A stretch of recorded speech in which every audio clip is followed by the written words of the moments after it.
Hey everyone, Patrick Jackson with Mann Mortgage here with this week's market update. Today is Thursday, October 20th. It's about 11:30 on the West Coast. Since I left you guys last, mortgage rates have continued to rise, unfortunately. I believe last Thursday, the average conventional rate was at about 7.10, according to that lender survey. And this morning, we're up to 7.37. Things continue to be really volatile in the bond market. I even saw a stat the other day that showed the volatility in the bond market has been 7 times greater than the volatility in Bitcoin over the last few months. And that is just crazy to see because Bitcoin tends to be very up and down, and bond market tends to be a little bit more stable. So those roles have actually flipped. As we talked about before, we don't see much change in that anytime soon. With inflation higher up, once inflation comes down, we expect rates to come down. But here for the next month, going into with all the global issues, going into an election, waiting for those next inflation numbers, we'll probably be, see things elevated at least through, the end of the winter. Real quick here, I wanted to show you guys, we got existing home sales for September of 2022. Really the big number here, we're down 1.5% month over month, but that's a little bit better than expected, almost 24% down year over year. That's very connected to my mortgage rates. Obviously, that slowed the market down quite a bit with rates being so elevated, as the Fed, seems like they wanted. And then really we want to look at inventory, and supply and demand and how this inventory plays into past housing downturns. So as you can see, inventory crested. We jumped up to, last month we were at 1.28 million available homes nationwide, and now we're down to 1.25. And like we talked about before, that tends to happen every year. Let me show you guys that chart real quick. In the housing news, you saw they made a big deal when it's going up, but as we can see, this happens every year. In the summer, we see inventory go way up as people list, and then when summer's over, and listing season ends, we see it start to come down. So just like in past years, we saw it go up, and now we're starting to see it come down. Really, one of the important things to keep in mind is with everything going on in housing and all this doom and gloom is back in 2008, 2010, we had about 4 times the amount of houses we have now available nationwide. We, close to 4 million. Now we only have 1.25.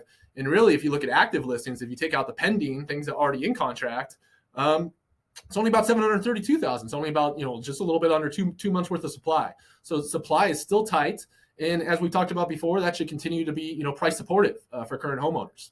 We also saw that in this report that came out, the average day on market is about 19 days. 70% of listings are selling within 30 days. So that, when things are priced well, they seem to still be going nationwide. And obviously, this is going to change from market to market. And in some places, it's going to be a little hotter and a little colder.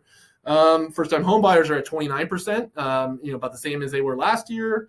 Cash buyers about 22%, so the other 78% are dealing with someone like me. So, like I said, the main thing out of this report, we expect things to be down because of where mortgage rates are. But the main thing is that inventory coming down as well. So we're not seeing that inventory glut that we saw back prior to the housing downturn in 2008, 2010. The next thing I wanted to share with you guys is, Zillow has their Zillow Home Value Index, and they came out this chart, or Fortune Magazine showed this chart, showing the shift in that ZHVI between May of 2022 and August 2022. So red is bad. So as you can see, certain parts of Texas, Boise in Idaho, different parts of the Bay Area in Southern California, Deschutes County where I'm located, those all, according to the ZHVI, had about a negative 5% downturn. And then there's other parts of the country where they still appreciate, or prices were still going up. So parts of Southern Florida, it looks like, some parts of Texas in the South.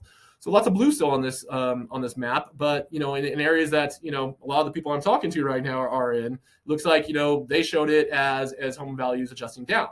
But at the same time, they also this week came out with their expectations over the next year. And what's interesting to me is those same areas that were red, and a lot of these areas have either turned into a peach pink color, so moderated a bit, or gone blue. So Deschutes County, where I'm at, it looks like they expect prices to go up a little bit over the next year. Boise, where I know they've had a big correction, it looks like they expect that correction to reverse a little bit.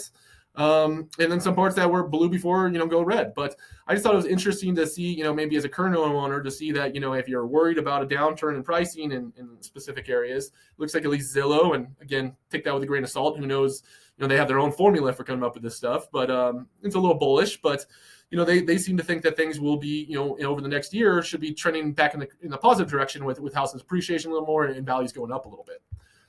So let me get out of there. So, like I said, the rates are where they are right now. We don't expect them to come down right now, but there's still options for borrowers out there, whether, they maybe buy down the rate permanently, do a 2-1 temporary buy down, which I'm sure a lot of you heard about. Those are something to explore.